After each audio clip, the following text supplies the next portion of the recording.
ሰላም ጤና ይስጥልኝ። አቤል አበሻ ኒውስ ነው። አልበሙ ውስጥ እንዳይካተቱ የሚፈልጉት ስራዎች አሉ ተብሎ የተሰራጨው ውሸት ነው። ሰዋሰው መልቲሚዲያ ምሽቱን በላከው ማብራሪያ ከአርቲስት ቴዲ አፍሮ ጋር የነበረው ውል በምን ምክንያት እንደተቋረጠ አስረድቷል። ውሉ የፈረሰው ድምፃዊ ቴዲ አፍሮ ሊለቀው ካዘጋጀው አልበም ውስጥ ሰዋሰው እንዳይካተት የሚፈልጋቸው ስራዎች አሉ በሚል በማህበራዊ ሚዲያዎች የተሰራጨው መረጃ ፍጹም የተሳሳተ መረጃ እንደሆነ ገልጿል።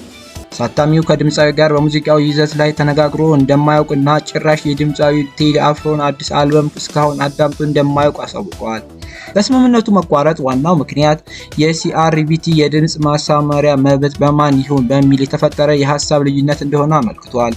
ቴዲ አፍሮ ኢትዮጵያ ከተሰኘው አልበሙ ከ9 ዓመታት በኋላ ኢትዮሪካ የተሰኘውን አዲስ አልበም ነገ ሚያዝያ 8 ቀን 2018 ዓ.ም ከቀኑ 8 ሰዓት ላይ በራሱ ዩቲዩብ እና የተለያዩ ዓለም አቀፍ ሙዚቃ ማዳመጫዎች በኩል ለአድማጮች ያቀርባል። አቤል አበሻው ነበርኩኝ። ስላዳመጣችሁኝ አመሰግናለሁ። ቸር ሰንብቱ።